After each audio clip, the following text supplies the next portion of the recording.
Black Star Network is here. Hold no punches. I'm real revolutionary right now. Black power. Support this man, Black Media. He makes sure that our stories are told. Thank you for being the voice of Black America, Roland. Stay black. I love y'all. All momentum we have now, we have to keep this going. The video looks phenomenal. See, this difference between Black Star Network and Black-owned media and something like CNN. You can't be Black-owned media and be scared. It's time to be smart. Bring your eyeballs home. You dig?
Today is Wednesday, April 26, 2023. Coming up on Roland Martin Unfiltered, streaming live on the Black Star Network. The NAACP is suing the state of Mississippi over their decision to expand a state police presence in the state capitol. Also on today's show, the Virginia senator, the head of the Senate there in Virginia, is calling out fellow Democrats, saying, why are they trying to get rid of her in leadership? Louise Lucas will join us right here on Roland Martin Unfiltered. Also, we will have our second tribute to Harry Belafonte. Michael Eric Dyson and others will join us today on the show. Folks, it is time to bring the funk on Roland Martin Unfiltered on the Black Star Network. Let's go.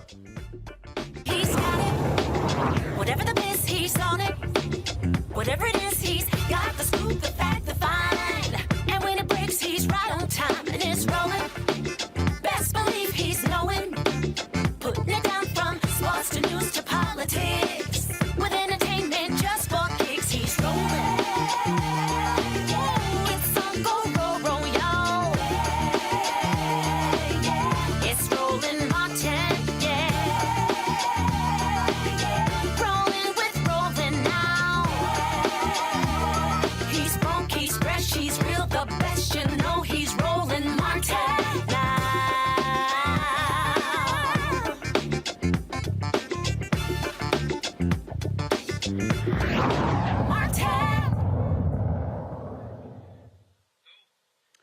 Folks, we've been telling you for a long time about how Republicans across the country, including Mississippi, are using their power to meddle in the affairs of local government. Well, there in Mississippi, what Republicans are doing is they're literally expanding a state police force.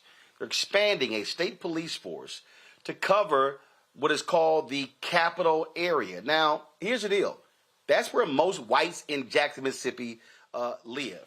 And so this has been quite contentious. The NAACP has filed a lawsuit against the state of Mississippi as a result of this. Now, the NAACP says the law will create a separate and unequal policing in the majority black capital and violate the principles of self-government by taking control of the police and some courts out of the hands of residents. The new law allows people convicted in the Capitol Complex Improvement District Court to be put in a state prison rather than in a city or county jail, and the judge of the new court is not required to live in Jackson and is going to be appointed by the Mississippi Supreme Court Chief Justice. Now, again, white Republicans control the legislature. Democrats and black folks control Jackson, Mississippi, which 83% of the residents in Jackson, they're black, the most significant percentage of any major city in the United States. The NAACP's lawsuit seeks to block the law that violates the Voting Rights Act and the 14th Amendment. Joining me now from Heidelberg, Mississippi, is State Senator Juan Barrett. Senator Barrett, glad to have you on Roland Martin Unfiltered. I mean, this is, first of all, what rationale have these white Republicans given for doing this? Well, thanks for Roland for having me on. It is indeed a pleasure to be on your show. But, you know, Roland, when we talk about House Bill 1020, you know, I think in their mind that they was thinking that, you know, it was the intent of it, I think, was pretty good. But how it was done and the way that they did it, basically, you know, was against what should have happened. And what I mean by that is that, you know, if it's something that you want to help me with, I think that you should talk to me about what it is that you want to help me with and how we can fix this together. But I don't think any of those things happen. And I think that's the gist of the problem, is that nobody was really brought to the table to wanting to help the city. If you want to help me with policing, then let's talk about this together. If you want to help me fix my crime in my city, then let's talk about this. But don't just come to me with your plan and say, here's how I'm going to help you, without me having any input on it. Okay, but you said the intent was good. What's the intent? I mean, Well, why are they actually doing this? Well, are they suggesting that the existing police force, the existing court system doesn't work? I think the intent was that, we have to realize that, Jackson is the police department there is declining because other departments and the Capitol Police are offering officers more money, so they're leaving. So there is a need to help with the policing there. I think the courts. Okay, so here's the deal. Okay, hold up. So if the Capitol Police are offering more money and that's the deal, well, why in the hell why does Mississippi just give Jackson more money for its police department? Okay, that's a question that's the answer that we hadn't got. That's a question that we hadn't gotten an answer for either. And that's what I'm saying, if you want to help, then I think that they should have engaged Jackson and the people of Jackson, those people that represent Jackson. I think all parties should have been at the table if there's a plan to help. And that didn't happen. And that's why we ended up where we are now. And that's why everybody is mad about the things that happen. And you talk about judges and you talk about courts and all of these things, it's not right for me or anybody to have the right to vote, but then not able to have the right to vote. So you're going to appoint people that's going to be my judge, but don't live where I live. So where's my representation? Why, how does my voice count? And these are the problems that we're having with this House Bill 1020. Well, I mean, again, I'm just sort of just still stuck on what is just most basic and fundamental. Are they suggesting that police in the city of Jackson are not doing the job, so therefore they need more assistance? Has there been a dramatic crime increase in the Capitol complex? Why have a separate court system? So again, there has to be some sort of logic or reason or rationale for making this decision. Have they provided you or anybody else any reason why they are doing it? The rationale that they're using is that they're saying that there's a spike in crime. Across the city of Jackson, sure, there is a spike in crime across the whole city. No, wait. But hold up. But Senator Barrett, here's the problem. Barnett. This is not expanding but this is the problem. This is not expanding to the city of Jackson. So my question is, did they provide you or anybody else evidence that there's a spike in crime in the Capitol complex? In this area it is covering, is there a spike in crime in that area? Because if it's not, they're trying to use a spike in crime in other parts of Jackson to do this here. So I'm asking, in this Capitol complex, did they provide any data that showed there was a spike in crime in that area? I haven't seen any specific data, but that was the conversation. That was some of the things that they talked about was a spike in crime in so there. They offered anecdotal. Now I can say anecdotal data. I can say that there. I can say. This is where I'm confused. No. What I'm saying though, is that there has been a spike in crime across all of Jackson, not just in certain areas. But here's my point. But Senator, here's my point. This bill does not cover all of Jackson. It only extends police powers in the Capitol complex, so where nearly all of the white residents of Jackson live. So what I'm asking you is, did they provide any data that showed there was a spike in crime in the Capitol complex where this area will be covered? I didn't see any data on that, no. So what they did is they tried to use, there's a spike in crime in all of Jackson as justification to expand a police presence in the Capitol complex, but didn't offer any reasoning to why this is done. That's like me. That's literally like me saying, um, you know what? I'm gonna put some icy hot all over my body, but my back hurt. Well, why in the hell am I putting icy hot on my feet and my legs when hell I just need it in my back? This ain't that. This is real clear. So here's what it appears to me.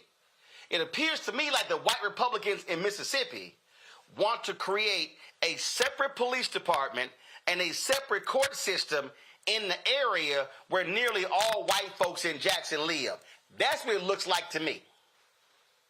Yeah, and that's what it looks like, according to everybody else. That's exactly what it looks like. But again, I'm just going back to the, some of the discussions and the debates and things that we had in the Senate legislature. And that goes back again to what I said, if you truly was concerned about the crime in the state, in the city of Jackson, in the capital city, if you're concerned about all of these things, then let's talk about all of these things, and let's talk about a specific area or anything like. But let's fix all of it, because you know as well as I do, if you're not willing to fix all of it, then how are we really going to fix anything if we don't take care of all of it? And that's the problem that we have. And with the judges and all of that, it's only to a specific area, like you said, in the city of Jackson. But if we're going to fix crime in Jackson, let's fix all of it. To me, Mark and Roland, you talked about obviously. You talked about putting ice and hot on your. And look, while you have this going on, but while this is going on, you also have these Republicans who want to take control of the water system after the mayor went to D.C. and got the $600 million. And they offered no help to get the money, but when he went and got the money from the Biden administration, now all of a sudden they're now interested in the water system. Exactly. We have a lot of problems, Martin. And correct me if I'm wrong, these same white Republicans have been trying to take control of the airport too, right? There was some legislation passed before, or was attempted to be passed before, where the Jackson Airport, yes, would be controlled by someone else other than the city of Jackson. So what this really sounds like is white Republicans in Mississippi don't like the fact that black folks are running a major city. So what they're now doing is playing bully and using the powers of the legislature to strip the city of a lot of its assets. And correct me if I'm wrong, this court system, the residents of Jackson are paying for that and not the state, correct? That's correct. So they're creating a new expanded police force and an own court system, and the residents of Jackson, 83% white, got to pay for it, but the white Republicans not putting any extra money into it to pay for it, but they want to control it. Yes. When we do you support this NAACP lawsuit? Do I support the lawsuit? Yes, because I think it's unconstitutional. But again, we'll have to see what happens in the courts again. How this plays out in the courts. But going in, a lot of us knew that a lawsuit was going to be pending on the passage of this bill. But again, Roland, I have to say that, in my opinion only, is that the initial thing was, okay, let's help the city of Jackson with their crime. Let's help the city of Jackson with their policing. Let's help the city of Jackson if we can make these things better. I think as it went along, then I think some of the things that should have happened didn't happen. And I think that's why we end up with the results That's why we end up with the product that we have now. I don't think there was enough discussion with the leadership. I don't think there was enough discussion with the residents. I don't think any of these things was enough before we came back with the plan if we truly were going to help the city of Jackson with the crime in Jackson, not just related to a specific area in Jackson. Senator Barrett, I don't believe for a second this was ever about helping Jackson, Mississippi. That was a ruse. This was about protecting white residents in Jackson, and they don't give a damn about the rest of Jackson. But they do love those sales receipts, sales tax receipts that come from Jackson that pays for all kind of stuff for the rest of those white legislators in their broke-ass districts. So they don't mind black folks paying for that stuff. So really what they want Jackson, Mississippi is to be sharecroppers for the rest of the city, and they control the most important parts. And so we'll see how this lawsuit plays out. Senator Barrett, I appreciate it. Thanks a lot. Thank you. Gotta go to a break. We'll be back. I'll talk about this with my panel right here on Roland Martin Unfiltered on the Black Star Network. Black Star Network is here. Oh, no punch! I'm real revolutionary right now. Thank you for being the voice of Black America. All momentum we have now, we have to keep this going. The video looks phenomenal. See, there's a difference between Black Star Network and black-owned media and something like CNN. You can't be black-owned media and be scared. It's time to be smart. Bring your eyeballs home. You dig? I lost my daughter. I didn't know where she was.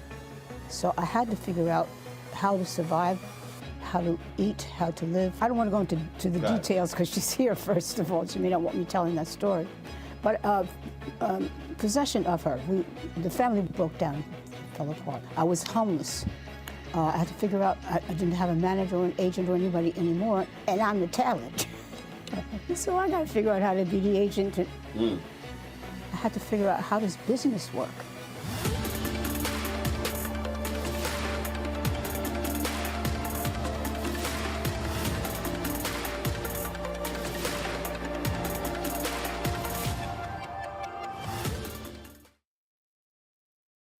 Hey everybody, it's your girl Wendell. So what's up? This is your boy Earthquake. Hi, I'm Chaley Rose, and you're watching Roland Martin Unfiltered.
tribute.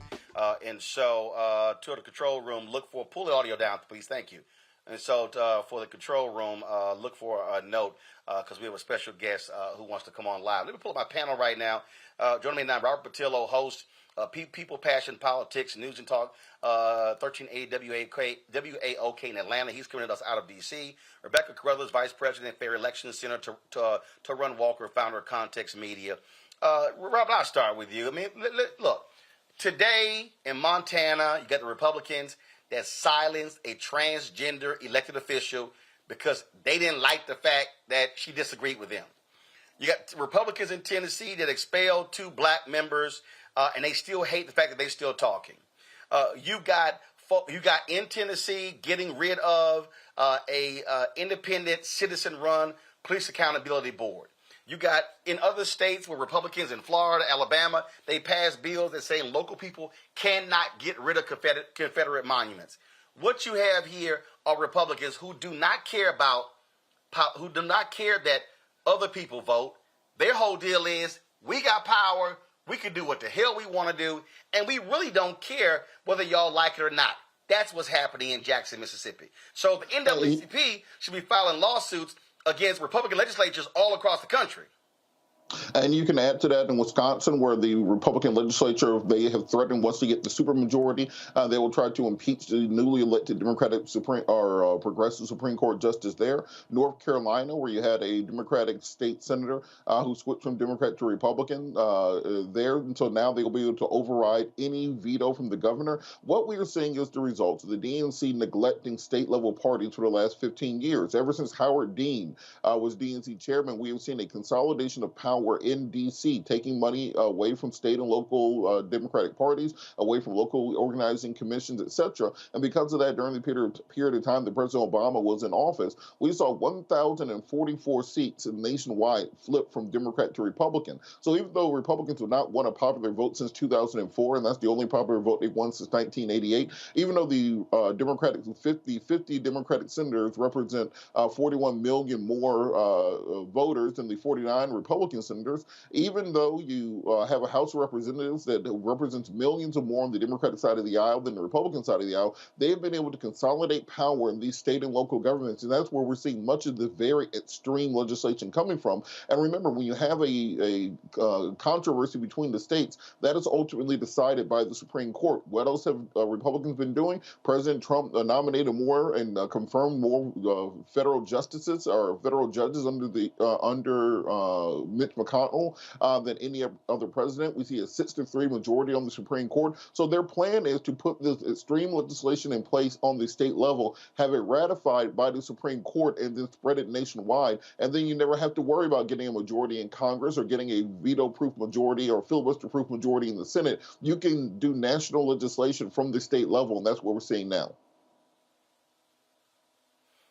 Rebecca, again, for all the simple Simons out there who run their mouths and, oh, Rollerball, you trying to get black folks to vote Democrat.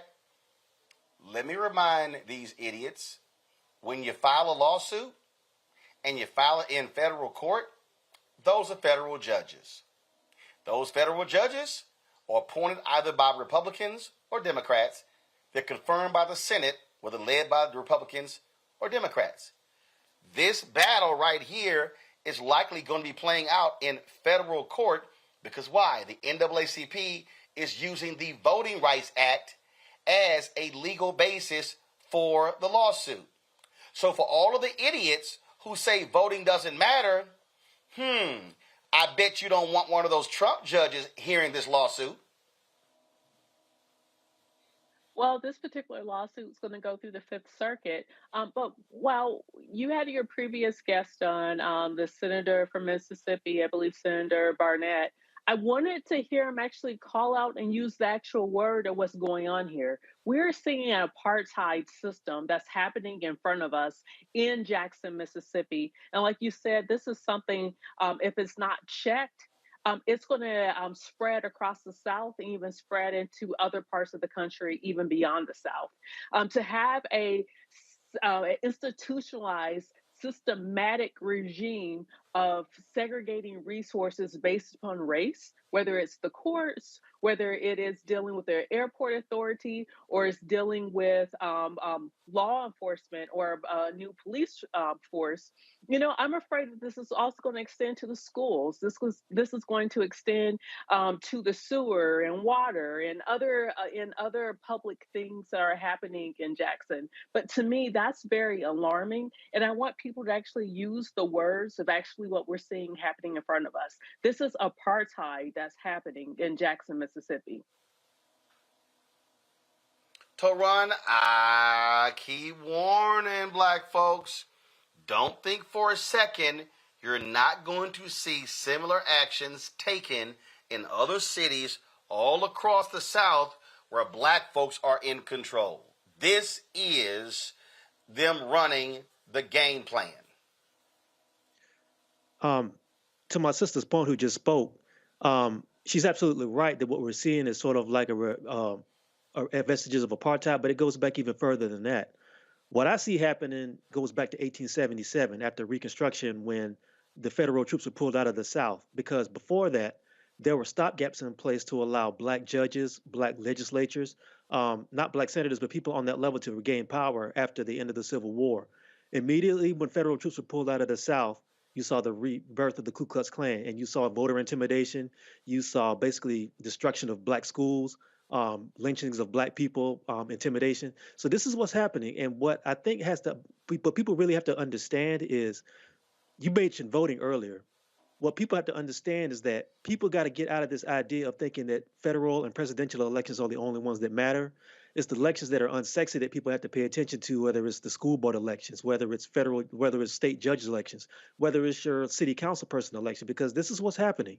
What the situation in Jackson, the population of Jackson is 85% black, 15% white. Basically, what they're doing is trying to create a private police force specifically for one specific area. And that's a trial balloon, I think, to expand sort of like segregated policing, where you have black people policed in one way, white people policed in another. And you're right, this is happening all over the South. We had a situation in Atlanta where a part of Atlanta called Buckhead, which is rich, white, pretty affluent, tried to succeed from the rest of the city of Atlanta to create their own police force and their own city council. So what you're seeing is, to what the brother said earlier, is that you're seeing right-wing legislatures throw up these trial balloons to see what will stick and to coalesce people around these ideas, whether they win or they don't. But what you do is you have a base of voters who you can scare into saying, if you don't vote for this, the black boogeyman is going to come take your kids and the black boogeyman is going to invade your house. And these things are very effective when it comes to voting. So you can ignore it at your peril. Well, I'll say this to the black folks who are watching. The white boogeyman is here. And the white boogeyman is the Republican Party. And we can walk down this thing, and I'm telling y'all, that's why I wrote my book, White Fear. This ain't no dress rehearsal. They are actively engaged in trying to absolutely limit the power of black people. And what they're doing in Jackson, they want to take your money and fund their stuff. Now, coming up next, I'm going to show you how Democrats in Virginia do not want a black woman in charge of the Virginia Senate. We'll explain in 2 minutes. You're on YouTube. Be sure to hit the like button, folks. Also, support us in what we do. Download the Black Star Network app, Apple phone, Android phone, Apple TV, Android TV, Roku, Amazon Fire TV, Xbox One, Samsung Smart TV. Also, support us by supporting our Bring the Funk fan club. Your check and money orders can be sent to P.O. Box 57196, Washington, D.C., 20037-0196. Cash App, $RM Unfiltered.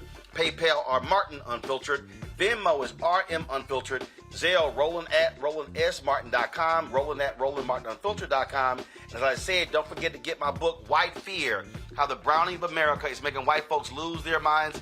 Available from Ben Bella Books, Amazon, Barnes & Noble, Bookshop, Chapters, Books A Million, Target.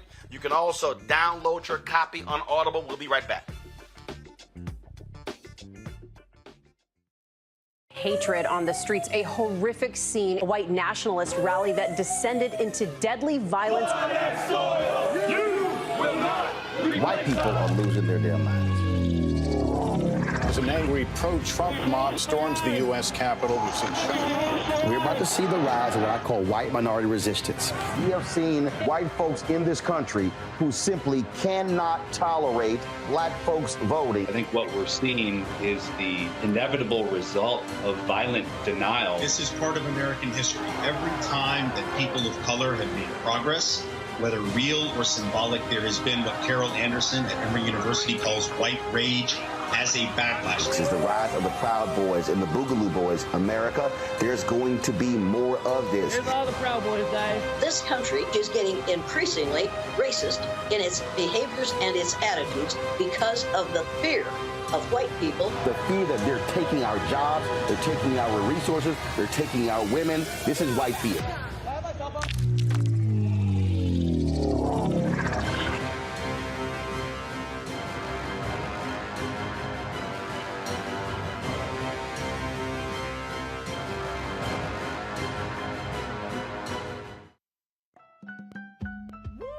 We're all impacted by the culture, whether we know it or not. From politics to music and entertainment, it's a huge part of our lives, and we're going to talk about it every day right here on The Culture with me, Faraji Muhammad, only on the Black Star Network.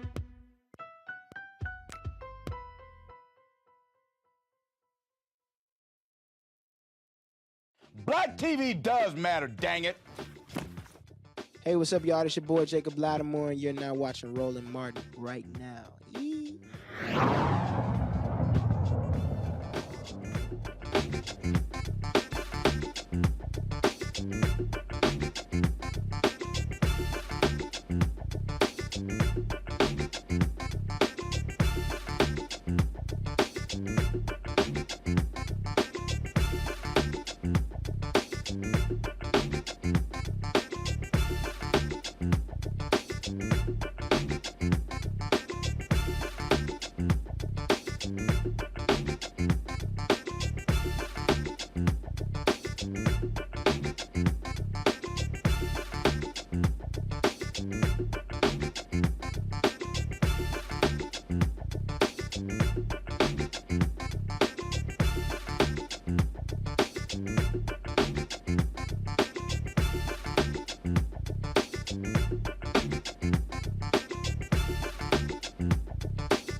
Folks, what in the hell is going on in Virginia? All right, so here's the deal.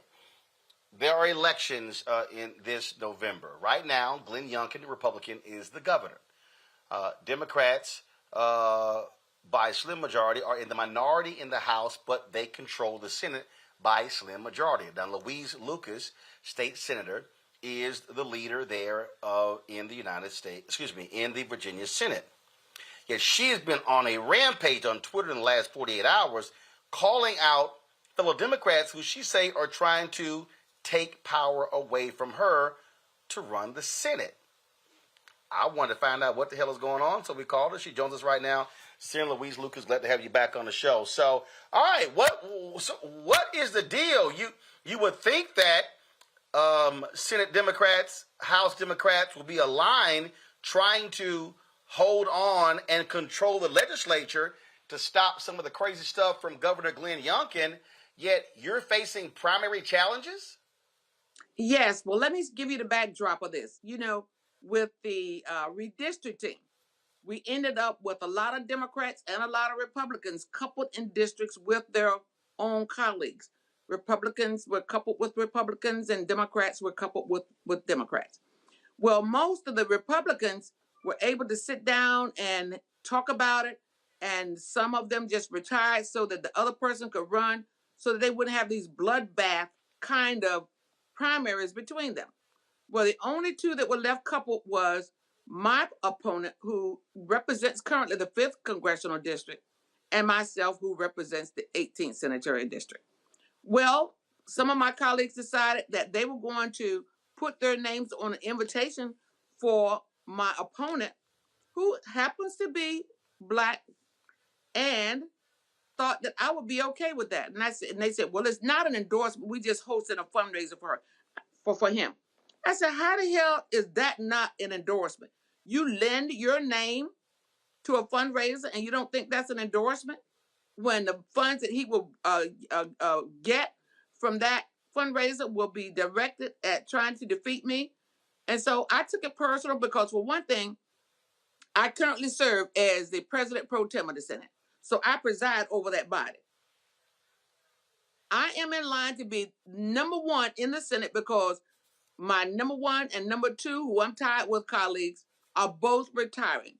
So with becoming number one and the ranking member on almost every committee that I serve on, I'm in line to be chair of Senate Finance and Appropriation. It will be the first time in the history of this Commonwealth. And that's the real deal. That a Black person... It's the money. That a Black person... It's money. It will be the first time in the history of this Commonwealth, 400 and some years, that a Black person will be chair of finance. In 2019, I became the first African-American and first woman to be to be president pro tem. And so I'm about to make history again by becoming the number one senator and also becoming chair of finance. But Youngkins and his group, of course, would prefer that I not chair that committee. And what you got to keep in mind now, even though the person whose fundraiser they want to assist with is Black like myself, if they are able to defeat me, every person who was on that invitation stands to move up because they will take one of the positions that I currently hold. That's it in a nutshell. All right. So again, for the folk in the back who didn't quite understand it, you always follow the money in politics.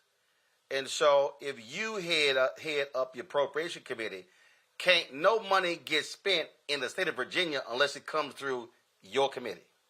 It's got to come through that committee. That's the only way it gets out of there. But see, in the Senate, we have responsibility for finance, which raises the money, and appropriation, which spends the money. And we've never had a person of color to chair that committee in the history of the Commonwealth. And because I've managed to stay and get the kind of seniority I have, I'm next in line. And let me tell you what the difference is here. My opponent is not a true Democrat. Matter of fact, people have referred to him as a Republican. He came into the Senate in 2016. I got to the Senate in 1992. He cannot live long enough to get the seniority that I have. So he cannot ever get to the position where he can wield the kind of power that I will be able to have come January 2014. And so I see where Youngkins has already decided he's going to get a group out of Atlanta who's going to come and help with getting out the vote here in Virginia. And that is as much to help my opponent, I almost called his name, as it will the Republicans. They want to get a big turnout because I am the target. Right now, there are only 5 members of the Senate who are African American in the first place. And that's because Bagby, who was in the House of Delegates, was elected to Jennifer McClellan's seat. And so if they get rid of one of us, then there will only be 4 members of the Senate who are African American. Roland, doesn't this also check? I'm sorry. Go ahead. Finish. No, what I was going to suggest to you is that I am the person who's in the position to deliver for the 18th Senatorial District. It's a no-brainer for anybody to elect somebody who's only been in the Senate since 2016, and I've been there since 1992, have the seniority, in a position to deliver for the district, for the region, and for the state, for that matter, for them to try to even think about taking me down, except that they don't want me to be in charge of that committee. But my opponent can't get there anyway. Well, look, first of all, But here's the deal. First of all, again, look. I don't spend time, to be perfectly honest, on individual races. I'm looking at this from a much larger perspective, and the larger perspective is the whole state.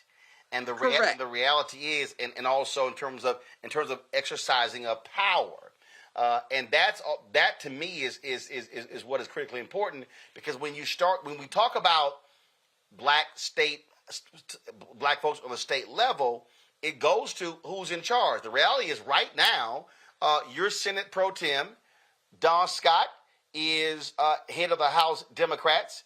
That's correct. If they regain the House, goes to stand, he's going to be the number one.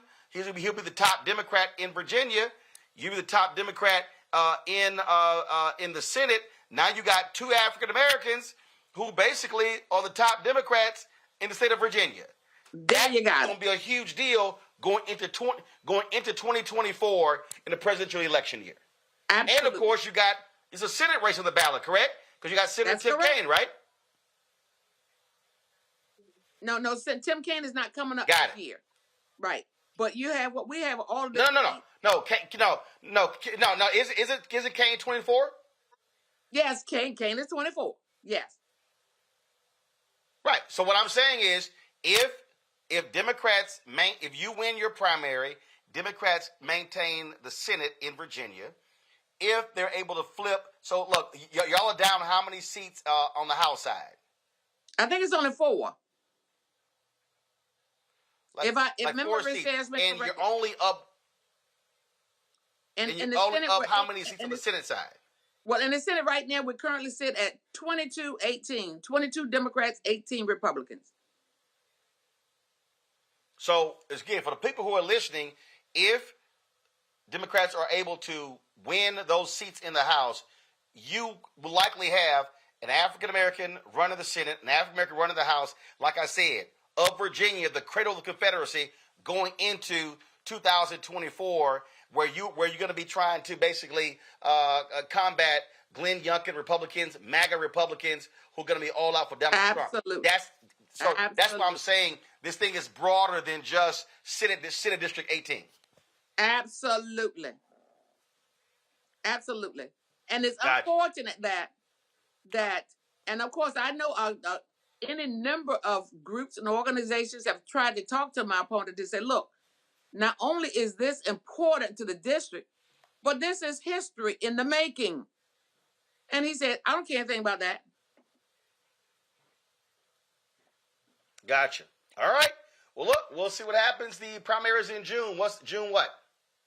The primaries on June 20th, but we have early voting starting on May 5th, and it goes to June 17th. And so I want everybody out there who's eligible to vote for this primary to come out and vote for me, because this is all about voting in your own self-interest. A vote for me is a vote for them. And I'm here to do the work for the people of the 18th Senatorial District, for the region and beyond. All right. Senator Lucas, we appreciate it. Thanks a lot. You're very welcome. Thank you for having me on again. I appreciate it. Thank you.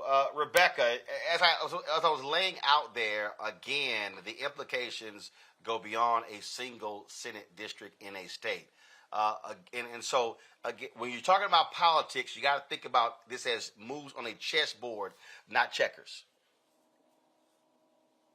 Yeah, absolutely. And I'm going to say this in my personal role here. You know, I spent about 20 years working in campaigns all across the country, and I've never seen where you have someone's name on a fundraiser and that isn't an endorsement. So the senator was very clear. There are folks who are actively working against her and don't want to see her in that seat. But bottom line here is that this is, like you outlined, this is about power. This is about money. And on this show, we talk a lot about things impacting Black people, and specifically, we talk about Black politics. And so, what folks really have to think about is what's in the best interest of Black folks in Virginia. Is the best interest of Black folks in Virginia actually having a say on appropriations and how money is being spent? I would say for Black communities in Virginia, that is in the best interest to make sure that Black voices are heard, that Black voices are respected, and it is over 400 years in the Commonwealth, this thing has never happened where Black folks had an outsized impact and a real impact on how money is being spent in the Commonwealth. Robert, I say all the time to folks, the reality is nobody is promised a seat. Anybody can run. That's just the reality of politics.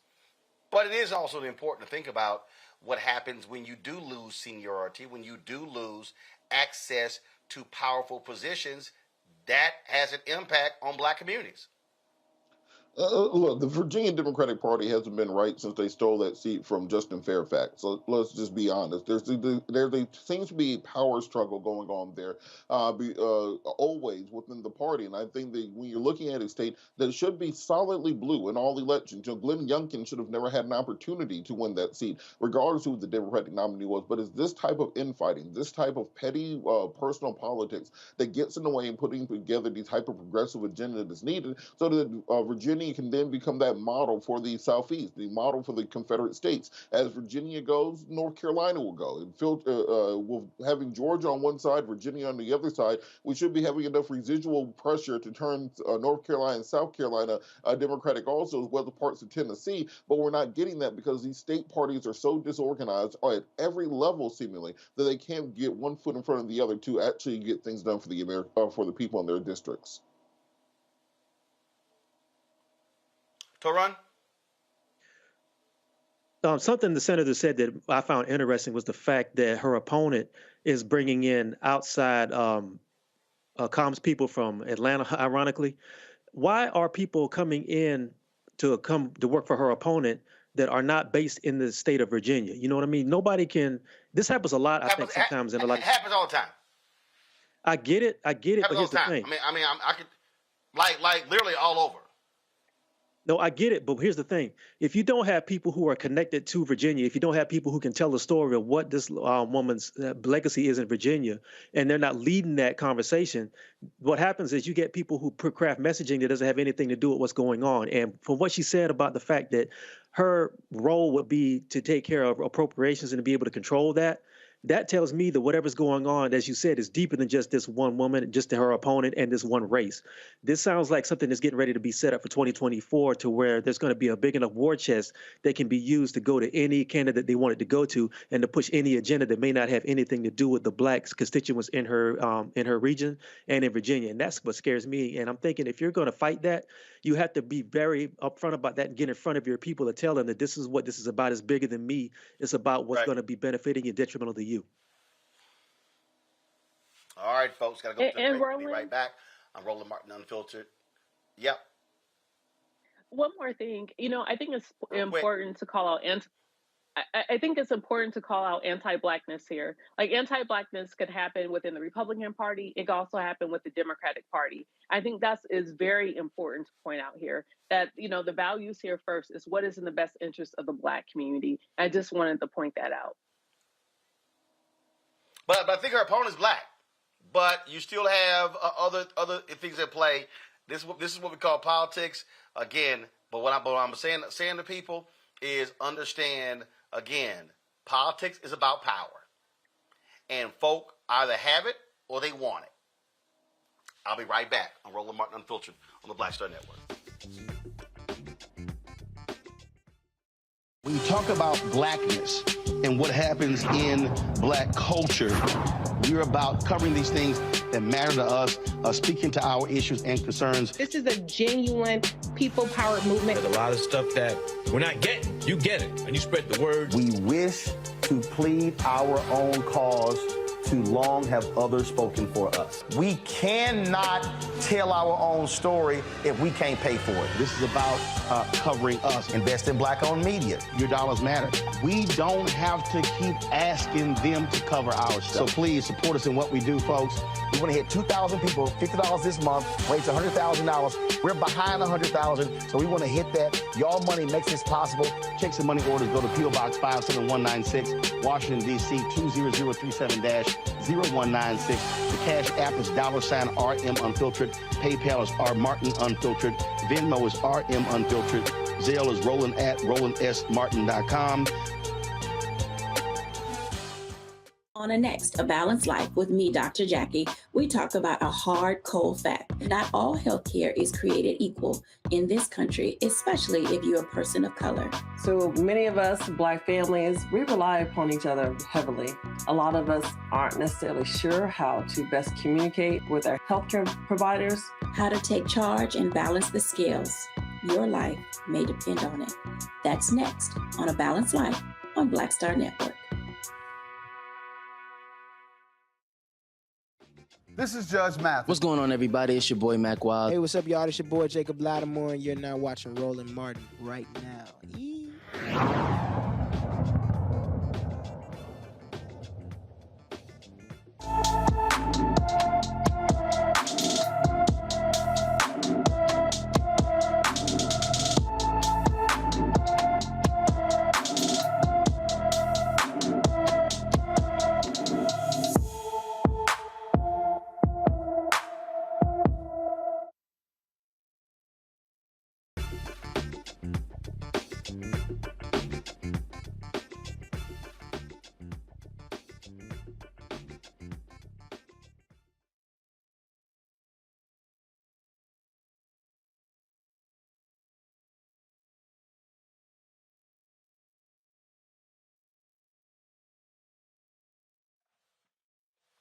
Hannah Miller has been missing from her Waterbury, Connecticut home since March 26. The 16-year-old is 5 feet 1 inches tall, weighs 120 pounds, with brown hair and brown eyes. Anyone with information about Hannah Miller should call the Waterbury, Connecticut Police Department at 203-574-6911, 203-574-6911. Pras, Michel, one of the founding members of the Fugees, he's headed to prison today, convicted on 10 counts in a scheme to help China influence the U.S. government. Federal prosecutors allege that Low, take Joe, also known as Joe Low, paid Michel millions to help launder money Low had allegedly embezzled from a Malaysia-owned investment fund. The alleged scheme involved payments to Barack Obama's 2012 presidential re-election campaign and efforts to convince the Trump administration to extradite a Chinese national. Again, Michel faces 22 years in prison. This was a really a strange trial to run. People might remember that was a Super Bowl commercial that Pras had taken. It was like a $5 million Super Bowl ad for this content company where they were going to be making cell phones, and the sales from the phone were going to create black content. And I always thought it was strange because they ran a Super Bowl ad and the site wasn't even live yet. And in fact, and I remember, and I forgot what it was called. I think it was called Blacksure or something like that. And I remember actually getting with their PR people and doing a phone call with him about it. And it seems that all that money that was coming in with the stuff like that, now he going to prison. Ooh, man, I actually did a little bit of research on this case a couple of days ago, and it seems to me like, honestly, Pras got in deeper than he could really swim in, got in some water that he couldn't really play with. The people who he was associated with are some real heavy hitters, and they were going around buying a lot of influence with a lot of people, whether it was the Kardashians. If you take a look at this Asian businessman's Rolodex, it's crazy. It's pretty much all the A-listers in social media and in pop culture and hip hop and stuff. And I think what he was trying to do was trying to figure out a role for himself outside of music, as trying to make himself sort of like a cultural ambassador and try to be somebody who can broker deals. But if you don't know the water you're playing with in that, it's best to leave that alone unless you got a team around you who really knows how to navigate that. What he did wasn't really a unique thing as far as like trying to broker influence and be sort of like a fixer to introduce one person to the other. But when you're starting to play around with people who don't play on the same level that you play with, when they're dealing with governments and they're dealing with presidents, and if you're not on that level, it's best to leave that alone until you know what you're dealing with. I think I'm not saying he didn't do some of the things they're convicted him of, but I think he's becoming a fall guy for some other people's influence. Just a mess. Well, look. Here, here's the deal, Rebecca. This guy here cost Malaysia billions of dollars. There were other people who went to jail as well. Look, when you start taking money and you start talking about influence, you got to register as a lobbyist of a foreign interest in this country. Yeah, he was in real deep, and now he about to head to prison. Yeah, and it's really unfortunate. I would say for any celebrity, any person who wants to get involved with politics, especially when it comes with money, you really have to make sure, like Terrain was saying, you have to make sure that you have folks around you who have experience in that and know exactly what they're doing. I mean, we just saw Congressman Jeff Fortenberry also get in trouble for taking money. I believe it was from a Chinese national that went directly to his campaign. So he got convicted. So we're seeing that the Department of Justice is cracking down on this. And I would tell people, especially going into the 2024 election cycle, if you want to raise money for any particular candidate, if you've never done it before, you need to make sure you seek out professional advice, because we're seeing a steady increase of foreign nationals and foreign governments actively interfering in our election system.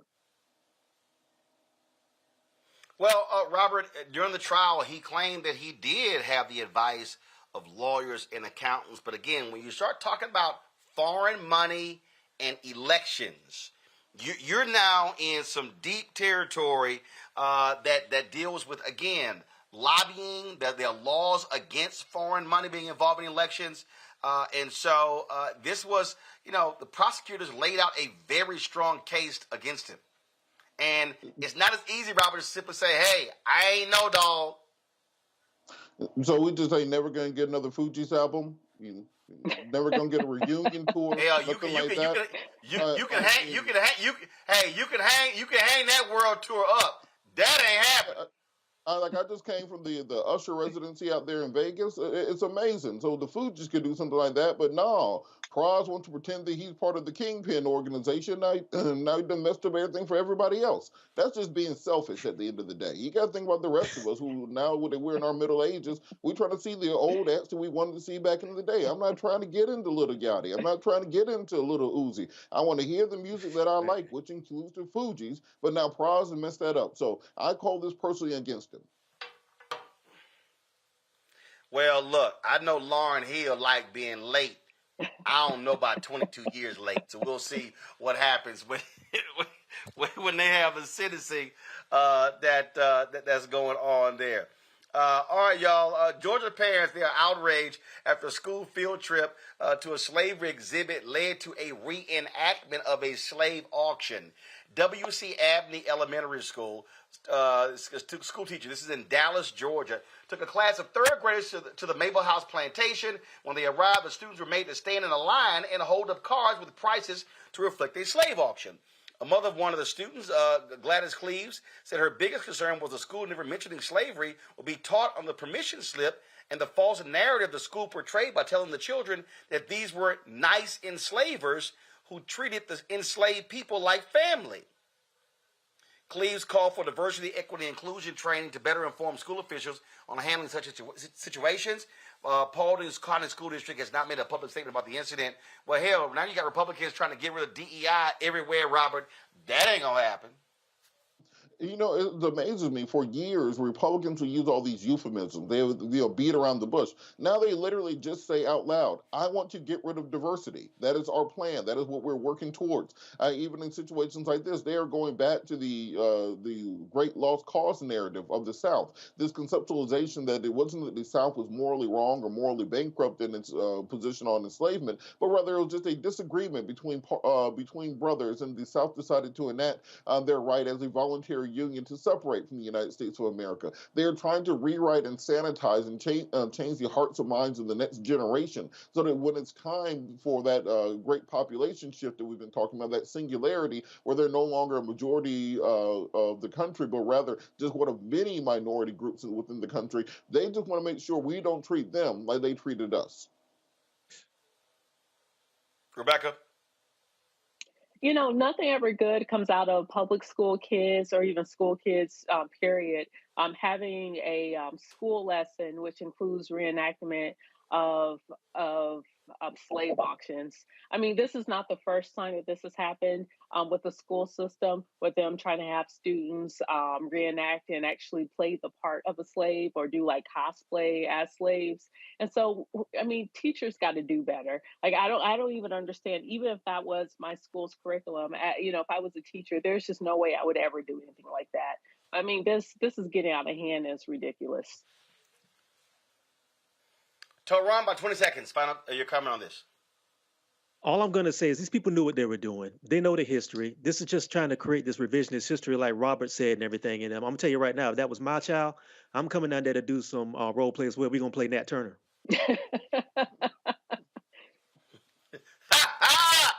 All right, y'all. Got to go to break. We come back. Michael Eric Dyson talks Harry Belafonte. And we're also going to show you a video that Mr. B did for the folks at Execute America, where he really talked about how this was him withdrawing from the public. We will show all of that for you as we pay tribute to the great Harry Belafonte next on Roland Martin Unfiltered on the Black Star Network. Next on the Black Table with me, Greg Carr. We look at the history of emancipation around the world, including right here in the United States, the so-called end of slavery.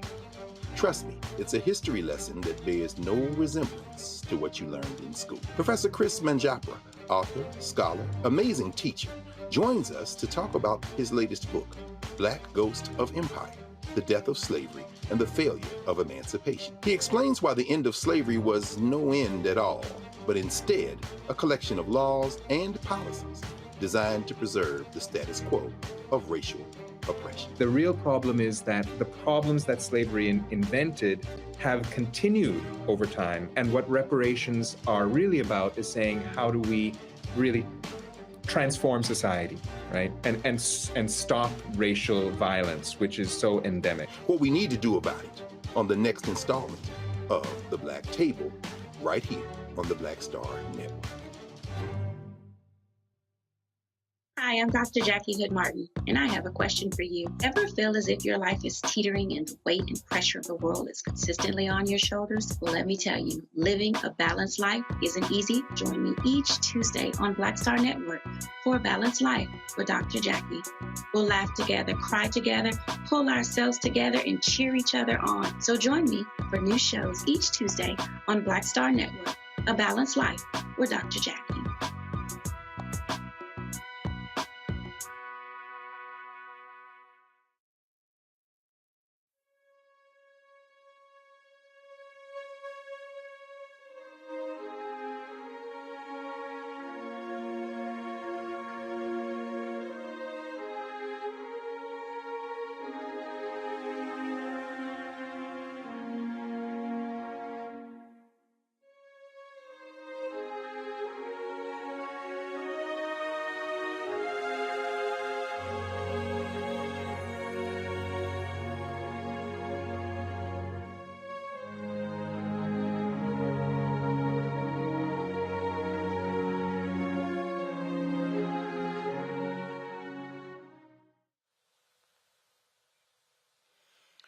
Folks, we continue our tribute to the great Harry Belafonte, passed away at the age of 96 on yesterday. The tributes have continued to pour in from Hollywood to politics all across the globe. We have several videos we're going to share with you today. We reached out to several different people, so I'll say so today. First of all, before I get to my next guest, on tomorrow's show, Father Michael Flager, St. Sabina in Chicago, a longtime friend of Harry Belafonte, will join us to pay tribute to him.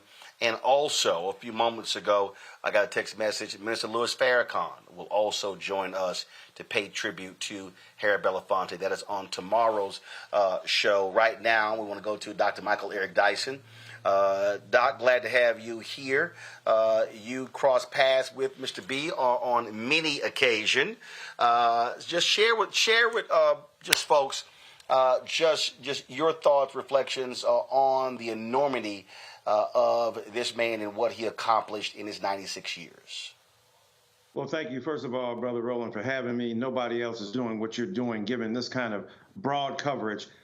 not only to Mr. Belafonte, but to all the issues that make a difference for us. I hung out with Belafonte several times, including with you and Mr. Belafonte, an extraordinary genius, a man who is arguably the greatest activist artist of the 20th century. And we know Paul Robeson reigned supreme in that century, but he was a student of Paul Robeson's and arguably made an even deeper penetration into the collective conscience of America. Film, through music, and Belafonte said that Paul Robeson taught him, if you can get them to listen to your song, then they will listen to your message. And Deo, as you know, was a global hit that continued to reverberate around the world. And, you know, Belafonte was able to leverage his superstardom in Hollywood and beyond in defense of average Black people. As you know, and many other people don't, Harry Belafonte bought $100,000 life policies for each of Dr. King's kids in the event of his death. And the only reason they had some of that money to be able to scrape together was because Mr. Belafonte looked out for them. He did numerous fundraisers. He poured his personal resources into supporting SNCC, SCLC, the NAACP, raising millions upon millions of dollars for their causes, and was especially close to Martin Luther King Jr. So here was a man, till the day he died, who was fundamentally committed to the liberation and emancipation of Black people, unapologetically, was able to call out other leaders who failed to take up the cross, so to speak, and move on down the road of Black progress. An amazing, beautiful man. And as you know, Roland had a raucous sense of humor. That's who Mr. B was. That's who Mr. Belafonte was. And we loved him so deeply. I was sharing with someone today that when we even people talk about We Are the World, and oftentimes they credit Michael Jackson, Lionel Richie, Quincy Jones, but the actual idea started with Harry Belafonte. And that ability of Mr. Belafonte to really be able to marshal the forces of people and make sure that they were, doing the right thing was unparalleled. And stars took to Mr. Belafonte because they appreciated him, they trusted him, they knew that he was an incredible human being, they knew that he was capable of generating the kind of interest that was necessary and bringing together conscience and commercialism, bringing together music and transformation. And so that idea of his to speak to the world, to raise funds and resources that would address critical social issues was germane to who his identity was as a public figure. And there's no question that Harry Belafonte was able to do that in so many instances. As you know, not only We Are the World, but when he went on and filled in for, I think it was Mike Douglas, or filling in at night for Johnny Carson and the Johnny Carson. Oh, yeah, absolutely. Yep. That's right, Johnny Carson. Bringing on Martin Luther King Jr. And to see Dr. King up there, having a laugh with Johnny, with Harry Belafonte was beautiful. It brought out a different side of that civil rights legend. So, Mr. Belafonte brought people together. He coordinated different efforts, not only in front of the camera, so to speak, but behind the scenes as well. He was a true organizer. One of the things that I thought was important, and he and I talked about this in the first interview that I did with him. He was older than Dr. King. They were supposed to only talk about 20 minutes in a church basement. It turned into 4 hours. And he had no problem following King. Now, here's why I'm saying that, Michael. There are a lot of people. There are a lot of entertainers. There are a lot of people who are celebrities, people who are in other categories, who want to be at the front of protest. But Belafonte always said he followed King. He was bigger than Dr. King. He was an international star, but he actually said No, I am a servant to his cause. And that is something that I think is often overlooked, especially in a day and age when a lot of folk want to be the ones who want to call the shots, and they don't know nothing about mobilizing, organizing, and leading movements.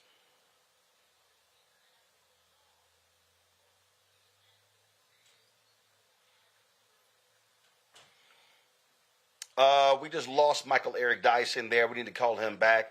I want to put my panelists still there. Robert, pick up on that.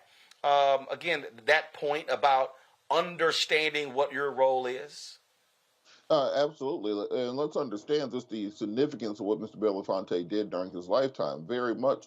It's mainly unknown that he helped pay for Coretta Scott King's bills for a long period of time, helped to take care of the children, that he was an integral part of the civil rights movement, not an actor who was an activist on the side, but a true blue civil rights hero whose form of contribution to the movement was through his arts and through his music. We have that ephemeral generation of musicians and actors and actresses who are so crucial to the civil rights movement as it was produced, because they were able to introduce that to that mainstream audience, to have those voices and those viewers outside of the Deep South to see the true humanity of the cause that we were fighting for. And I think that the modern day NAACP actors today who may see this as we're fighting for the movement for Black Lives, we're fighting for police reform, as we're fighting for voting rights, can take a page out of their books on how to be the best version of an actor, entertainer, activist possible. Rebecca. You know, it's amazing to see that he wasn't a part of the civil rights movement for clout, but he was actually behind the scenes doing work and even providing resources. Because when we think of movement building, there has to be the ability for folks who are most impacted to have access to resources. And without folks like Carrie Belafonte, or even some of the other, I guess what we call now celebrity activists at that time, if they weren't putting money behind some of this work, then the work would not have been able to be accomplished. Because when we think of Dr. Martin Luther King and the other folks like him, they were doing this full time. It wasn't like there was a GoFundMe or that there were, enough fundraisers for folks to be able to just do this work full time, be able to pay their bills, or even pay to be able to travel. Those are some of the things that we don't think about is the cost it took for the architects of the civil rights movement to actually have the movement. So it's very important. I think even folks today could even take a page from that when we see some of our greats like Carrie Belafonte and figure out, how do we move through these next movements? And like what Robert was saying, like with Black Lives Matter, with making sure that the resources are available for the communities and the grassroots activists to be able to do the work. Before we went to break, we actually lost. We lost Michael Eric Dyson. We've got him back. Michael, you there? Can you hear me? Yep, we can hear you. I can hear you. So before I lost you, before we lost you, I asked the question.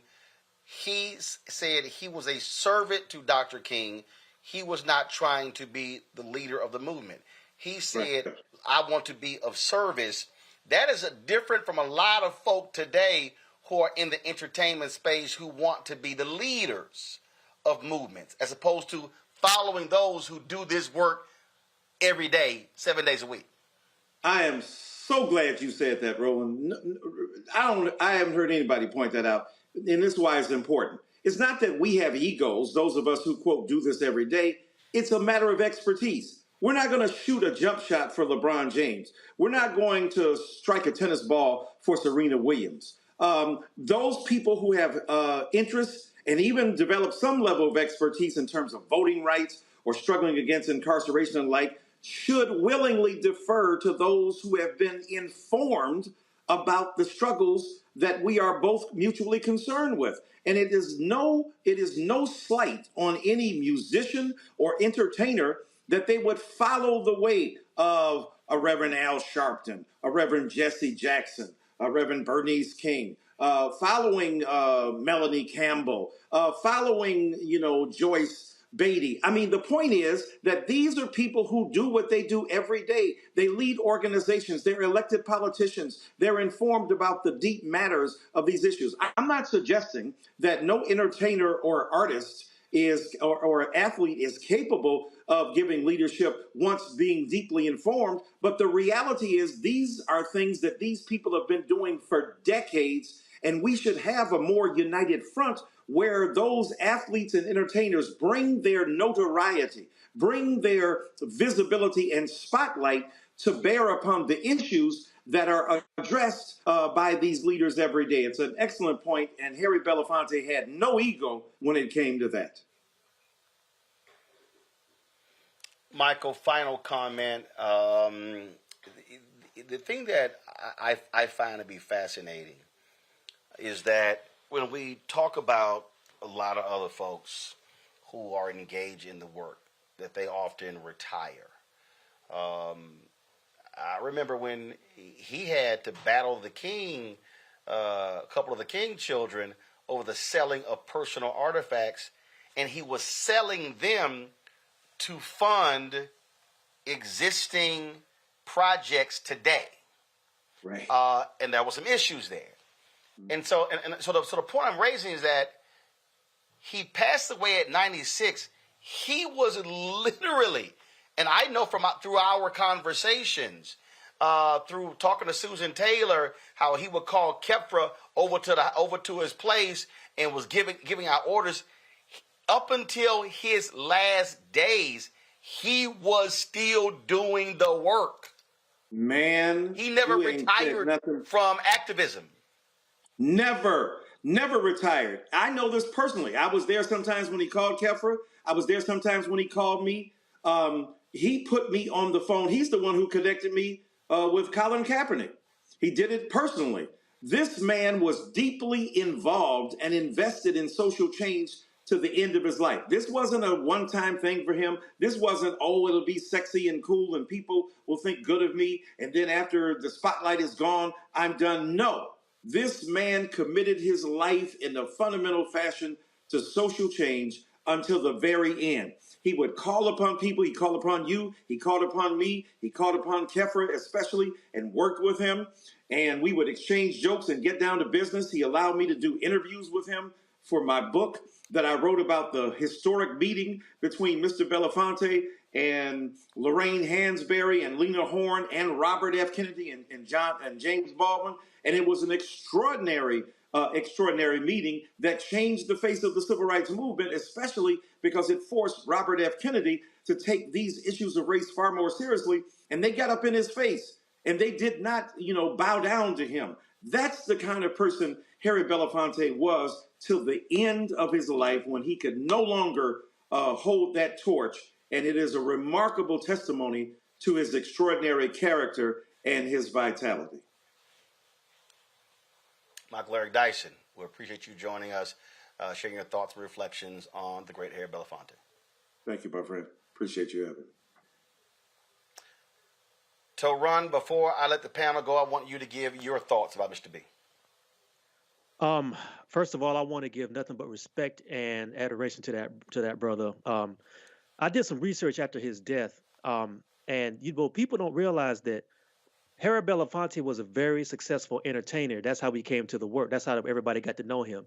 He had the first #1 album on the Billboard top pop album charts for 6 weeks. That was Michael Jackson type numbers.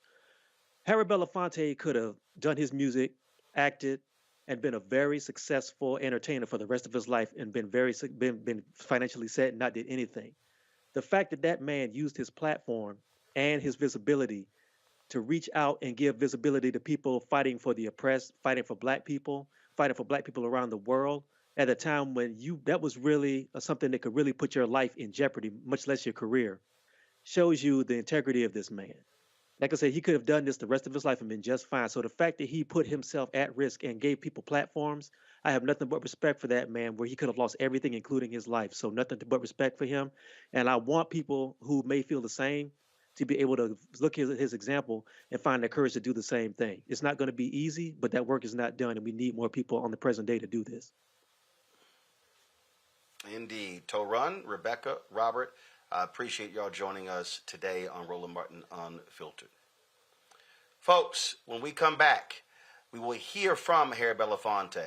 First, when the great Sidney Poitier presented him the Spingarn Iron Medal at the NAACP Image Awards in 2013. We'll have that next. You're watching Roland Martin Unfiltered on the Black Star Network as we continue to pay tribute to Harry Belafonte.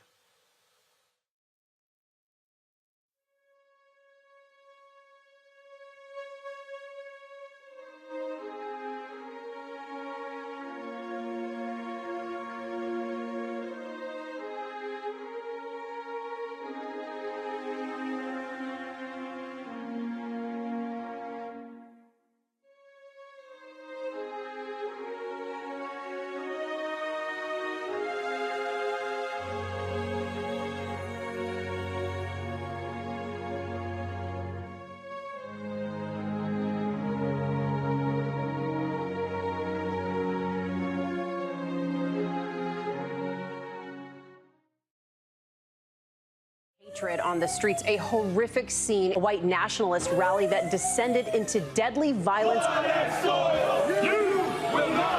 White people are losing their damn minds. As an angry pro-Trump mob storms the U.S. Capitol, we've seen shootings. We're about to see the rise of what I call white minority resistance.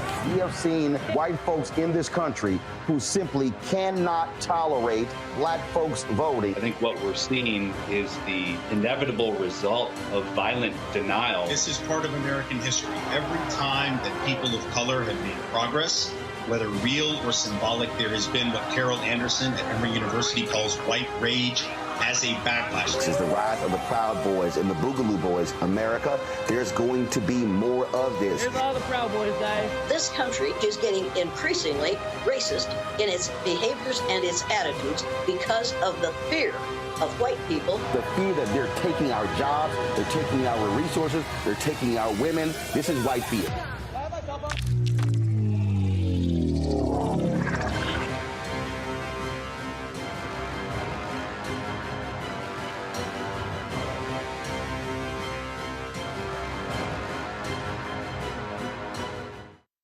On a next, A Balanced Life with me, Dr. Jackie, we talk about a hard, cold fact. Not all healthcare is created equal in this country, especially if you're a person of color. So many of us, Black families, we rely upon each other heavily. A lot of us aren't necessarily sure how to best communicate with our healthcare providers. How to take charge and balance the scales. Your life may depend on it. That's next on A Balanced Life on Black Star Network. But no, I salute you. Let's talk about Mr. B. Just share just your thoughts about 95 years. 95 years, young. The first time he appeared in public was with the Charlie Parker Band with Max Roach on the drums and Miles Davis, a young brother, playing the horn. That's how far back our dear brother Harry Belafonte goes, man. But the very fact that he was willing to stand with Paul Robeson and W.B. Du Bois during the Cold War says it all right there. Mm-hmm. That means he's not a chump, he's not a coward, he's not a conformist, he's not complacent, he's standing up for the truth. And that's what we love about him. We don't have enough folk, we don't have enough black folk, black artists, stand up for the people, stand up for the truth. That's what we need. That's why we love you, brother. Also, that continuum. You talk about Paul Robeson. You talk about Dr. King. Yeah. You talk about the fight against apartheid. That's right. Standing with Miriam Makeba, standing with Nina Simone. Absolutely. But also Nelson Mandela. That's right. I mean, you talk about, look, I keep reminding people, We Are the World originated with Harry Belafonte. Wow, that's true. That's true. And that's with Quincy, though, right? Yeah. Yeah, that was with Quincy Jones. It was Harry. Harry called the manager of Lionel Richie and Kenny Rogers and said, let's do a benefit concert. They said, hey, how about we do this song? That's We Are the World. Everybody credits Michael Jackson and Lionel Richie for writing the song, but the idea originated with Harry Belafonte. See, this is why we love this brother. He's always unveiling things we know not of, and we end up. Isn't that right, my brother? Isn't that right, my brother?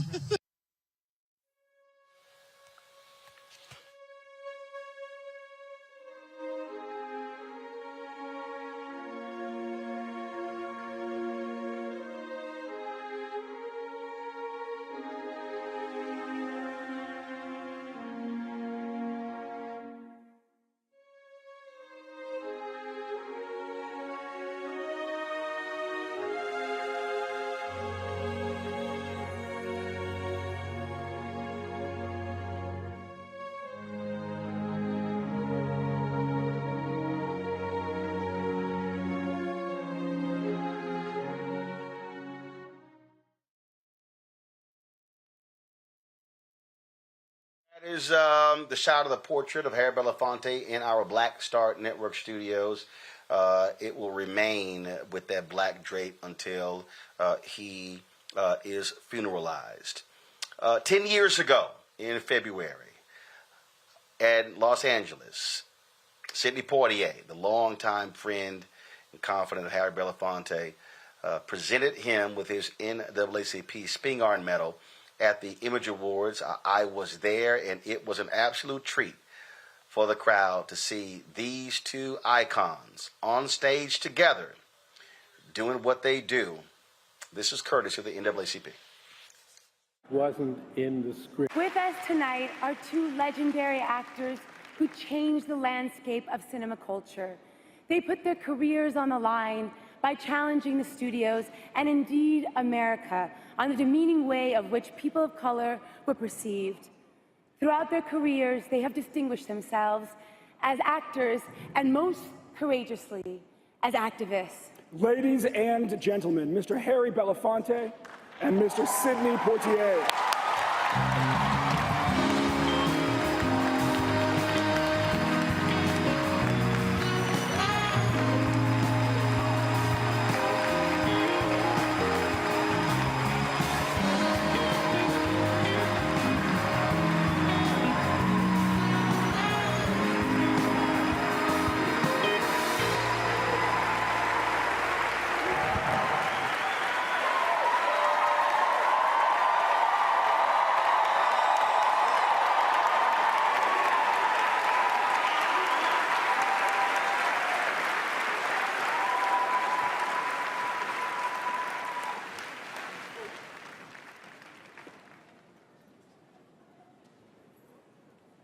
What are we supposed to be doing?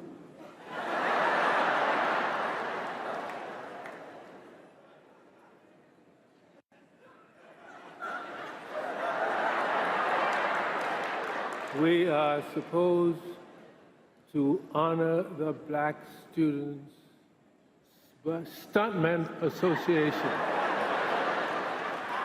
Stuntman. Can we join? Can I be a stuntman? Can I get into you? We are not stuntmen. Sidney, just the fact that we are standing here is the biggest stunt in the world.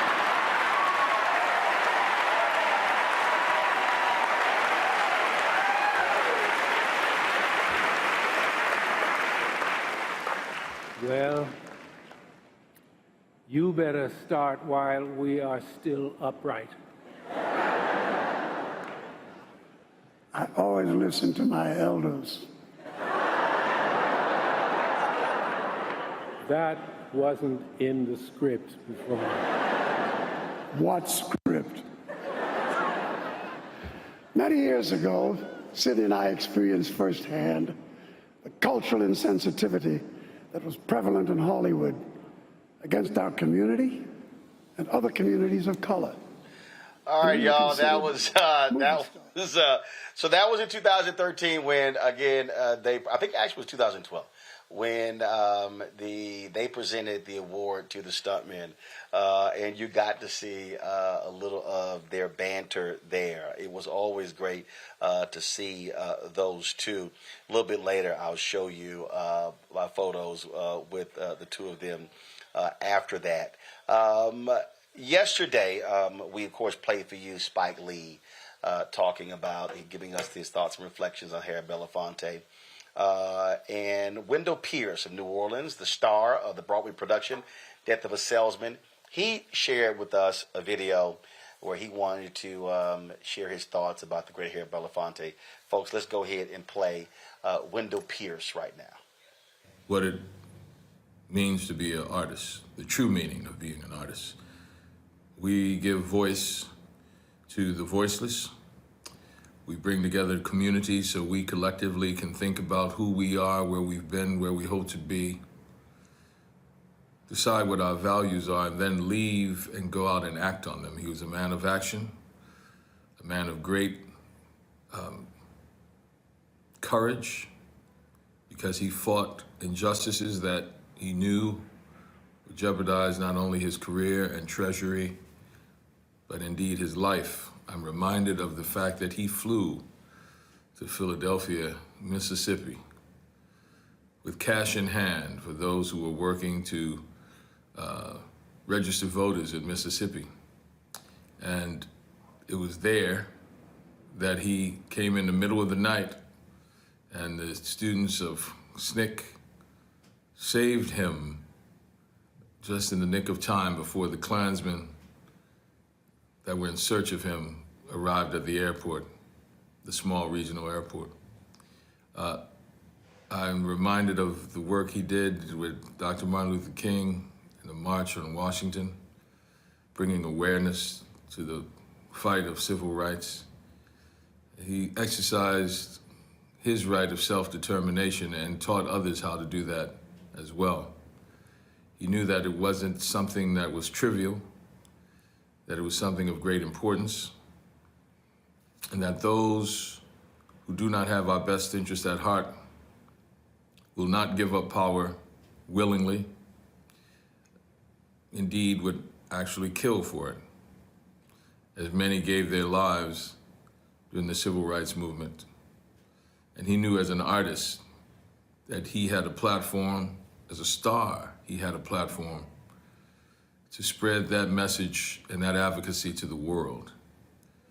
And he taught a great lesson to those of us who he is now passing the baton to, that you have a responsibility to act not only as an artist, but also as an activist. That is a great tradition that he and Sidney Poitier and Paul Robeson and many others have taught us. Is the legacy of the Negro Ensemble Company and the Free Southern Theater of New Orleans that went around with the civil rights movement, that rallied the people. Because while laws can change people's behavior, it is art and the performer and the artist that can change people's hearts and minds. So hand in hand with the political advocacy and strategizing that the SCLC and the civil rights movement and those who were fighting the civil rights battles, along with them, it was the artists like Harry Belafonte that gave their time, their energy, their advocacy, their money, and risked their lives so that we all can exercise our right of self-determination. Harry Belafonte taught us and reminds us that there's blood on that ballot box, that people died so that we could have the freedoms that are rightfully ours. And I feel that now that he has joined the ancestors, we owe it to him, and it is our duty to follow in his footsteps and do the same. He gave voice to the voiceless and gave music to the unsung heart songs that the common black man and woman feels but never utters. He gave voice to that song. And oh, what a beautiful song he sang. May he rest in peace. Folks, that was Wendell Pierce, again, the star of the Broadway hit Death of a Salesman. Yesterday, I played for you the video from 2017 at the National Action Network Conference, where Harry Belafonte talked about ending or brokering this peace, if you will, between him and the King children after he was invited and then disinvited to speak at the funeral of their mother in 2006. In 2018, we did a series of interviews in advance of MLK 50, which focused on the 50th anniversary of the assassination of Reverend Dr. Martin Luther King Jr. One of those interviews was with Martin Luther King III, where we talked about that breach in that relationship. This is what he said about Harry Belafonte. There was so much drama, anger, confusion after your mother's funeral revolving around Harry Belafonte. I interviewed you, the Chicago Defender at the time, about that as well. And there were a lot of hurt feelings for a long time. But we were at Sharpton's conference last year in 2017. And Harry Belafonte was being honored. And he publicly forgave you and the family. Had y'all previously talked about that, or did that catch you by surprise? And what were you feeling when you heard him say how it was important that that be done? I don't want to say I was totally surprised. We had not spoken, period, recently. But I've always had incredible respect and love for him because I know what he went through. I know that he brought entertainers and other celebrities to the table throughout the movement. I mean, he and Daddy were close friends. So I knew all that. I always expect, and he always personifies the best from his perspective, which is generally truth, in my judgment, truth to power. That's, you may not agree with him, but he's telling the truth. And I've always respected and admired that in him. And so I've always loved him, even though the conflict had occurred during Mom's funeral. So to hear him say what he said, I called him the next day. And we had a rather, it was a short conversation, but I was basically telling him how much I appreciated him and loved him and what he continues to do at 80 plus, 85 or 6 plus. I mean, he's amazing. And that's the way I see him. And, I was saddened that we went through what we went through. But, I think we're on the right track. I had a meeting with him about 5 years ago, and he talked about addressing it then. He said, look, I don't know how long I'm going to be here. I don't want these issues to harbor. I grew up a little bit with his son, David, and his daughter, Gina, his younger children. I knew Sherry and Adrian. I knew them, the older ones, but I knew David because David and I are the same age, and we haven't really talked in a long time. I'll see Gina periodically.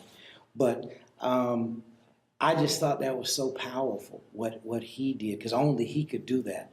I was just there to present the award, and, what it showed was reinforced was the level of respect and love that he had for Martin Luther King Jr. And that generally gets passed on to the family. And he certainly had that.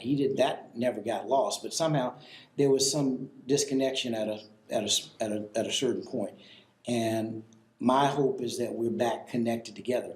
In fact, I'm going to be going to New York soon, and I'm going to reach out to him for lunch, to have lunch. All right, folks, going to a break. We come back. Harry Belafonte talks to XQ America with his call to action, talks about history. Also, when he was named an honorary member of Phi Beta Sigma, he also had a challenge for the Sigmas. We'll have that for you next, right here on Roland Martin Unfiltered, as we continue our Day 2 tribute to the great Harry Belafonte, who passed away yesterday at the age of 96. You're watching the Black Star Network.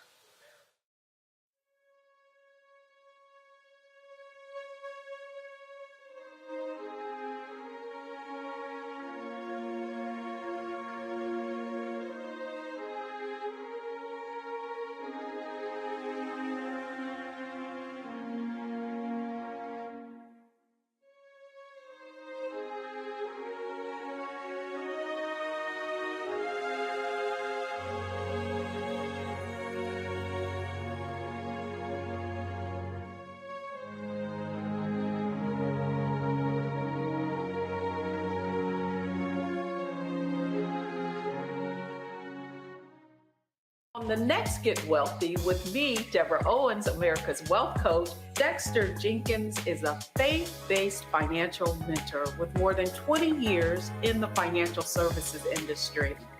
He's passionate about helping families build generational wealth. Even though I'm talking about things like prayer, I'm talking about things about reading the word, I'm talking about things like fellowship, I'm talking to members who are dealing with losing their houses, or I'm talking to members who, because of a lack of the handling their finances, they're working 2 and 3 jobs. And so what I'm finding is that they're not coming to church because they don't have a handle on their finances. We're talking how to get wealthy through faith and our finances on the next Get Wealthy right here, only on Black Star Network. Hi, I'm Dr. Jackie Hood Martin, and I have a question for you. Ever feel as if your life is teetering and the weight and pressure of the world is consistently on your shoulders? Well, let me tell you, living a balanced life isn't easy. Join me each Tuesday on Black Star Network for A Balanced Life with Dr. Jackie. We'll laugh together, cry together, pull ourselves together, and cheer each other on. So join me for new shows each Tuesday on Black Star Network, A Balanced Life with Dr. Jackie.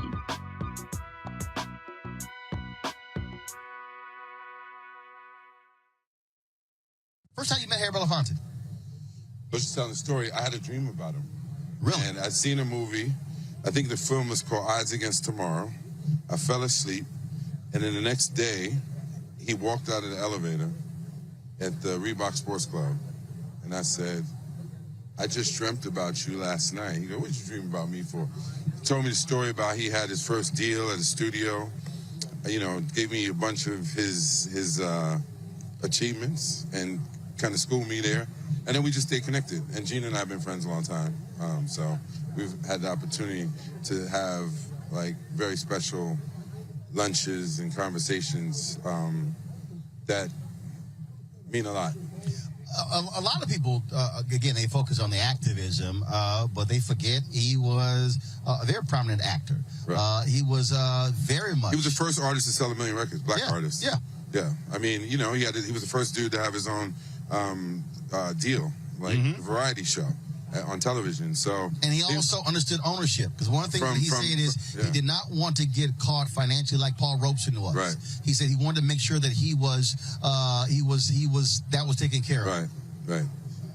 So talk about not only just that, but being able to sit with him and listen to him, because every time you're sort of like when I interviewed Barbara Jordan when Thurgood Marshall died. And she said it was always amazing just to sit at his feet and just to listen to him. Yeah. That's sort of how I look at Mr. B as well. 1,000%. I mean, yeah. I mean, I've recorded those lunches. You know what I mean? It's been that important to me that I want to make sure that I have this memory. And I wish we could have done them weekly. I haven't seen him in a couple of years. What's happening? No, it's. I mean, you know, man. I mean, when you see our elders when they were in black and white. And then literally in black and white, right? That's how we first saw them. And then you get to see them in color. It really feels like living history and an honor, bro. And it makes you feel that you have your responsibility to do your part to keep that going. And so that's what we're doing every day, all day.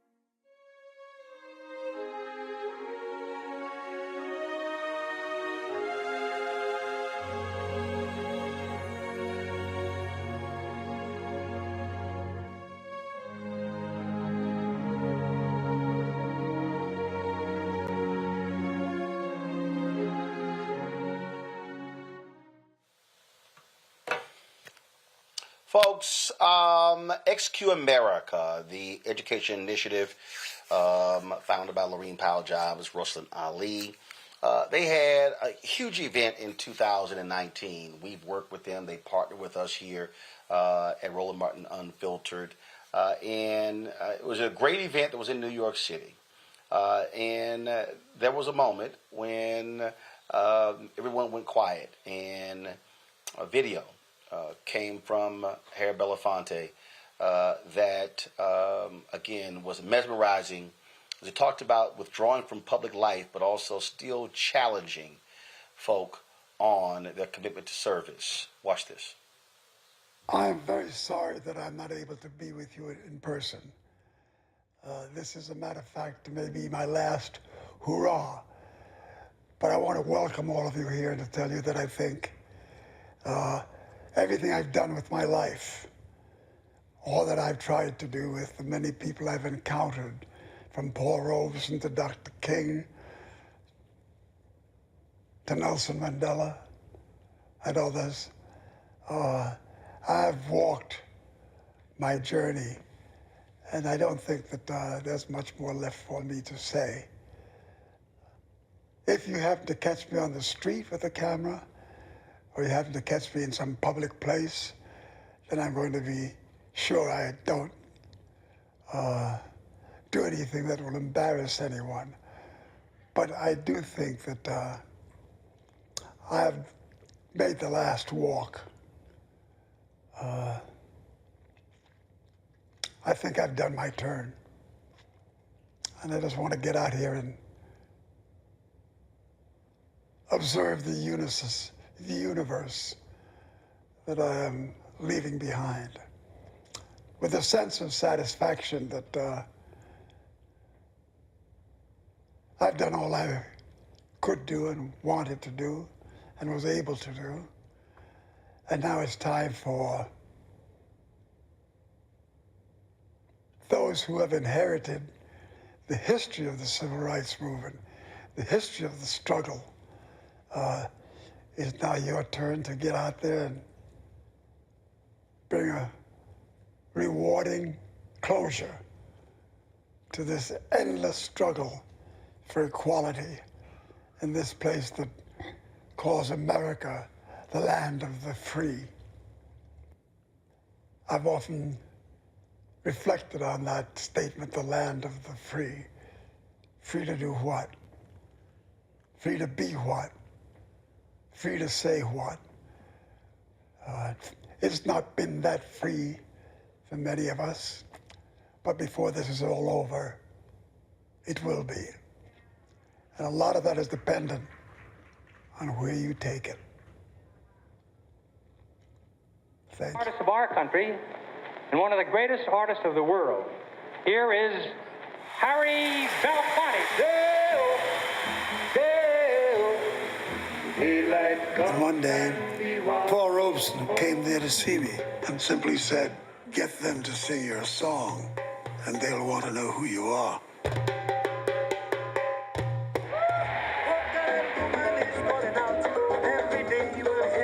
You'd see Harry Belafonte on TV, and you'd call your neighbor, colored on TV, and let them know because it was so rare. When Harry Belafonte went on the show with Petula Clark, they touched. Flipped the whole world. People were like, oh my God. I'm an artist, and I'm not a politician. But like most Americans, I have a great interest in the political and the economic destiny of my country. All my life, the issues of race has been a major part of my thinking. My activism was rooted in the experiences that I had during the Second World War. I felt very strongly that we would have the right to be part of a level playing field. But at the end of the war, we were still being lynched. We were still being harassed and murdered. And so we belonged to everything we could belong to overthrow this relentless cruelty of racist oppression.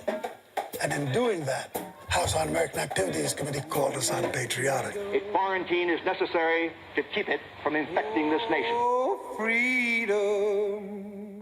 Dr. King called me, and he said, "I would like very much to have a chat with you. It won't take long." At the end of almost 4 hours, we emerged from the room, and I knew then that I would forever be in his service. And I understood the length of our journey and how perilous it would be. And I think Harry motivated Martin in many ways because here's a man who didn't have to get involved and who did.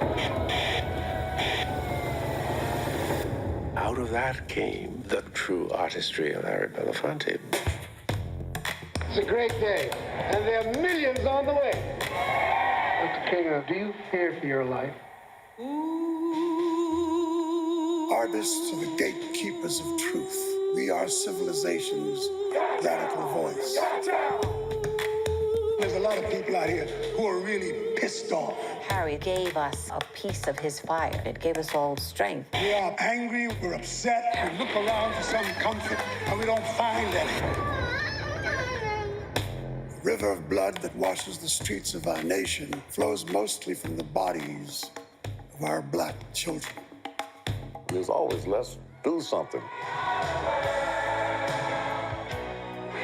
Harry did this over and over and over and over and over again. He took all our struggles and made them his own. If anybody had told me that after Dr. King's murder, after the murder of Bobby Kennedy, and all the upheavals of the 1950s, 60s, 70s, 80s, that today now we would still be at the gate around issues of race and vote, I wouldn't have believed it. When I speak about young people finding answers to the challenges of the day, it's not really that the civil rights movement ever ended. It took a deep breath for a moment. We who believe in freedom. Young people whom I meet today are a continuum of that history. I'm here because I am part of your history. You called, and I'm here to tell you, those of us who have been on this campaign, who have been in this struggle for over a century, are delighted, happy to be part of this moment. Final analysis. Each generation must be responsible for itself. So all I can do is to leave behind the crumbs of my experience. I have a trail that you can follow. If you find value in it, pick it up. And if you don't, bring something better.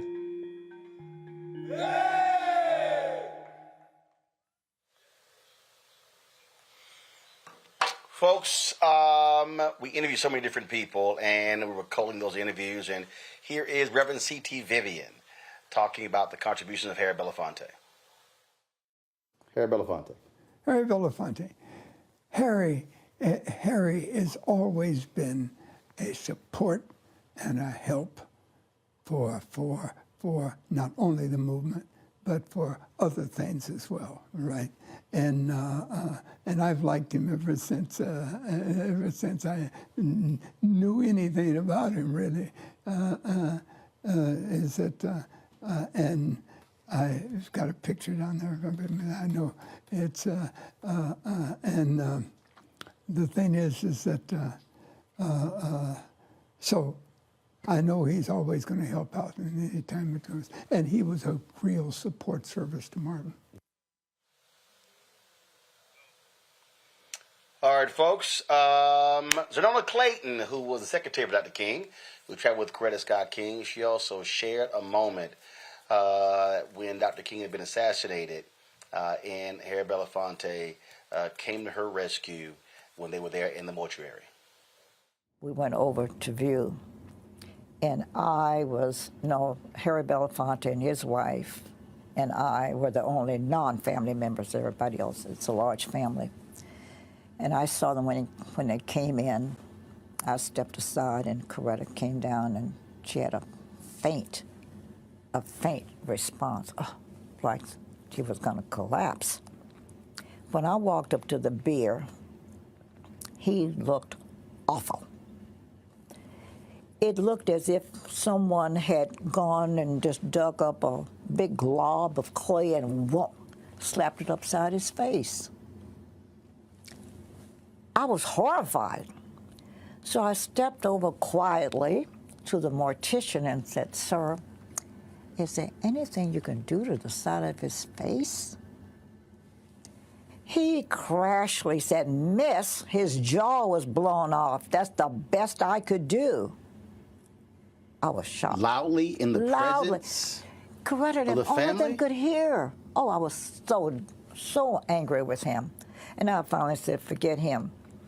And I said, something has to be done because he looked horrible. I mean, this big old glob of stuff.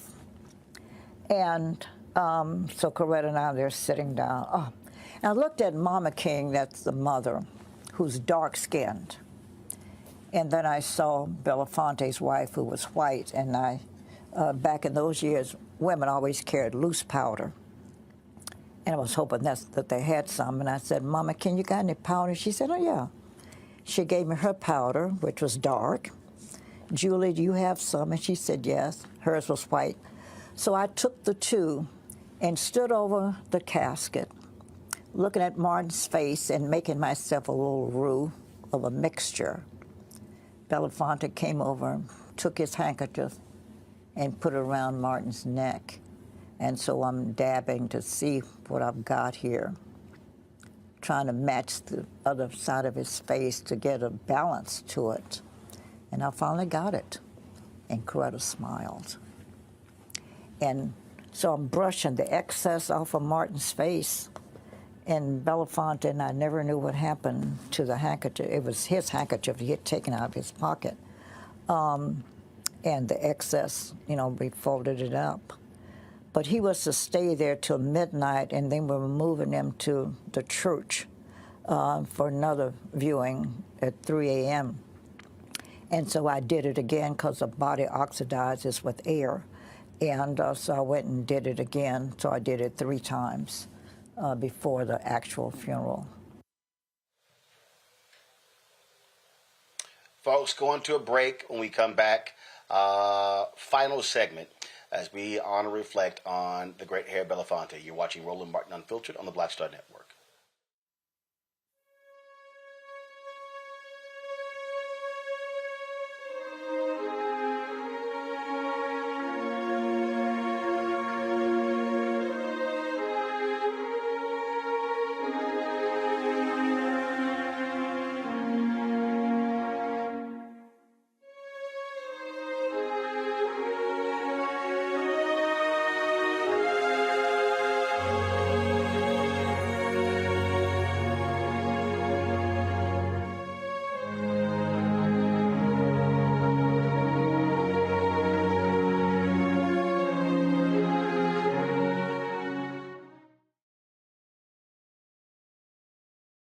Next on the Black Table with me, Greg Carr. We look at the history of emancipation around the world, including right here in the United States, the so-called end of slavery. Trust me, it's a history lesson that bears no resemblance to what you learned in school. Professor Chris Manjapra, author, scholar, amazing teacher, joins us to talk about his latest book, Black Ghost of Empire: The Death of Slavery and the Failure of Emancipation. He explains why the end of slavery was no end at all, but instead a collection of laws and policies designed to preserve the status quo of racial oppression. The real problem is that the problems that slavery invented have continued over time, and what reparations are really about is saying, how do we really transform society, right? And stop racial violence, which is so endemic. What we need to do about it on the next installment of The Black Table, right here on the Black Star Network. Black Star Network is here. Oh, no punch! I'm real revolutionary right now. Thank you for being the voice of Black America. All momentum we have now, we have to keep this going. The video looks phenomenal. See, this difference between Black Star Network and Black-owned media and something like CNN. You can't be Black-owned media and be scared. It's time to be smart. Bring your eyeballs home. You dig?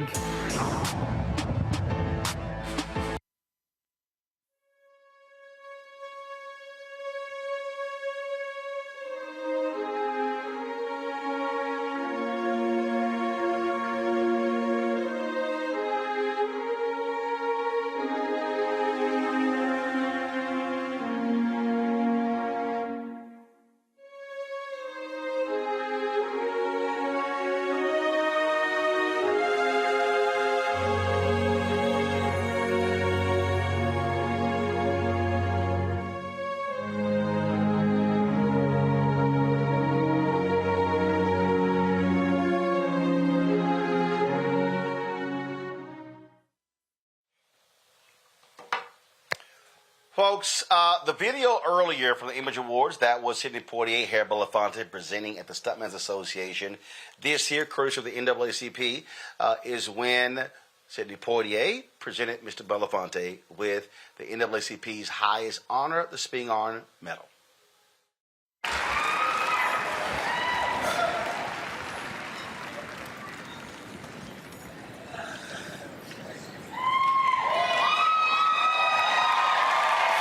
Thank you so much. Harry Belafonte, you have always been a gutsy guy. I was very often near enough to have been a witness to that fact. Your destiny had anchored you in the very heart of the civil rights struggle, and you stayed at the heart of it and became an invaluable energy force and was accepted by the entire leadership of that monumental struggle, some of whom were preachers, some were teachers, some were lawyers, some were everyday folks with a passion for a democracy that did not yet exist for people of color.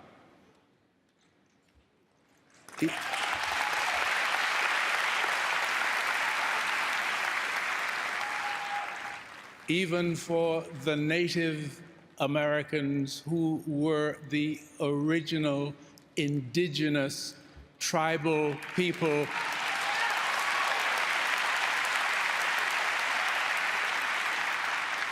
who had been here in early America for thousands of years.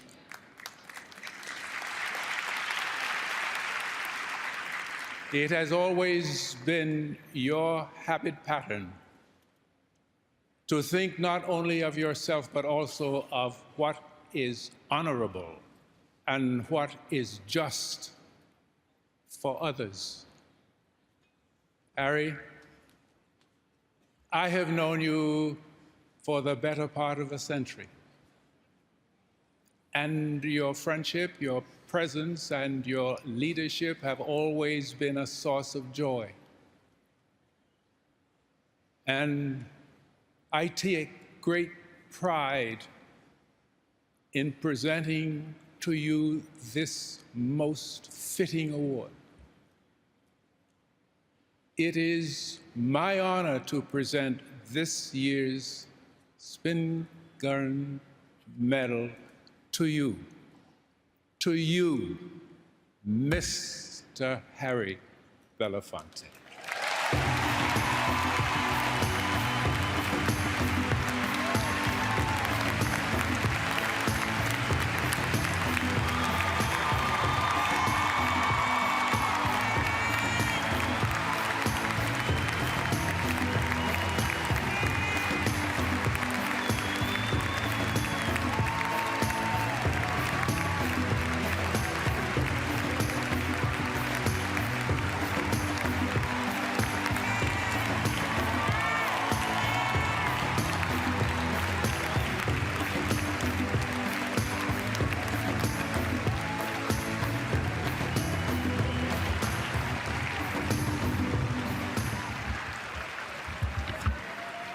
Did you say almost a century? Wow. Let me start off by saying thank you to the NAACP and Vangelis for the work you do and for the path you're forging for us in these troubled times. The group most devastated by America's obsession with the gun is African Americans.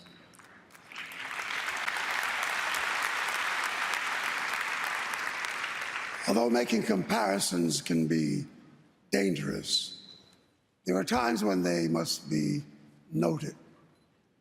America has the largest prison population in the world. And of the over 2 million men, women, children who make up the incarcerated, the overwhelming majority is Black.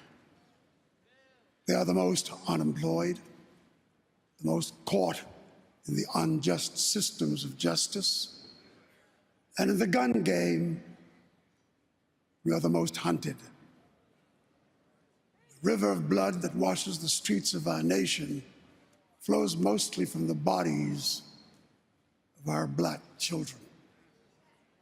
Yet, as the great debate emerges on the question of the gun, white America discusses the constitutional issue of ownership, while no one speaks of the consequences of our racial carnage.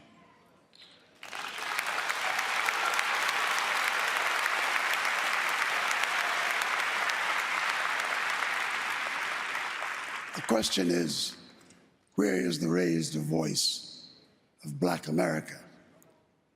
Why are we mute? Where are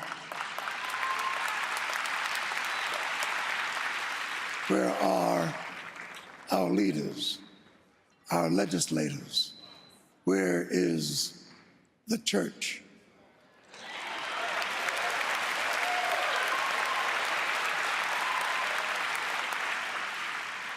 Not all, but many have been the recipients of this distinguished award.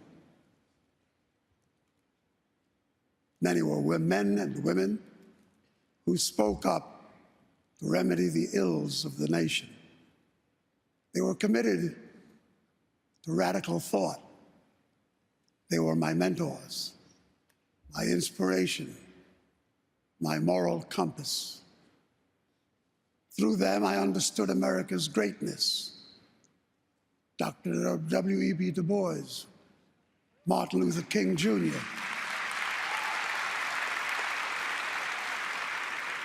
Eleanor Roosevelt, and others like Fannie Lou Hamer and Ella Baker, Bobby Kennedy, Condi Rice, and perhaps most important of all for me, Paul Robeson.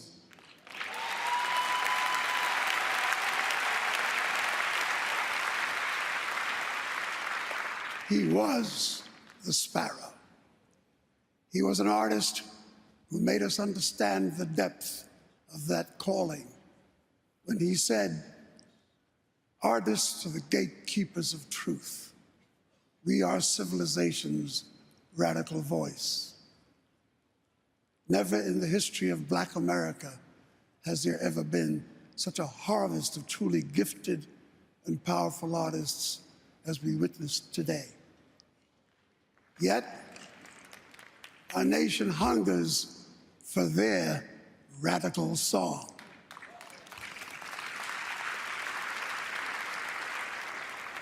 Let us not sit back silently. Let us not be charged with patriotic treason. I thank my friend Sidney Poitier for stepping to the plate. I promise you, Sid, you'll never have to do this again. But my congratulations to all of those who are honored here tonight. And I will tell you that our kids, those who languish in the prisons of America, are waiting for us to change the system. Thank you.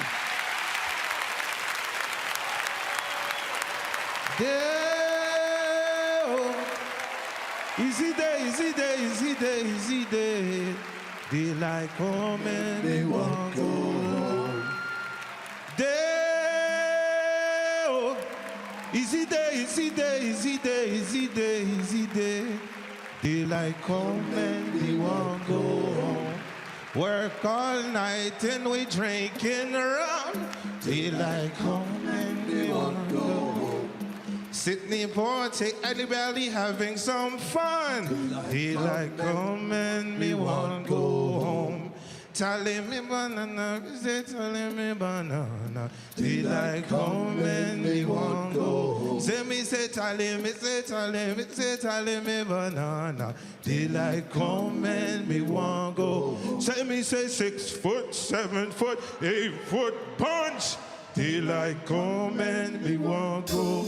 Let me say 8 foot, 7 foot, 8 foot punch. Daylight coming, where you at? These are the words of a believer, achiever, leader of the globe, feed the souls of those in need. I bleed, blood of the struggle, walking over troubled puddles. The hustle's in my chest, no hustle, no progress. Look at the crowd and see the Lord live at the NAACP Awards. Is this a freestyle or a meditation? For Mr. Belafonte, it's a dedication. My man Clef, yo, he sing a day-o. This is off the chain like Django. Jamie's in the house and so is Carrie W. We here to show y'all what brothers how the struggle do. From acting to activism to the music. To tell the truth, y'all, he the pulse of the movement. Black people, we survive like Beyonce, but this one here is for Harry Belafonte. 6 foot, 7 foot, 8 foot punch. Come on. Hands up, hands up. 6 foot, 7 foot, 8 foot punch. Come on. Daylight come. All right, folks, that is it for today's show. Tomorrow, Father Michael Flager, Saint Sabina, will join us reflecting Harry Belafonte, along with Nation of Islam leader, Minister Louis Farrakhan. Folks, that is it. Look forward to seeing y'all tomorrow. I will be, so here's the deal. Tomorrow, Prairie View A&M University alumni have a news conference at PV. We will be live streaming that live on the Black Star Network. And then, of course, I'll be live from Houston tomorrow as well. Thanks a bunch, and I'll see you from Texas.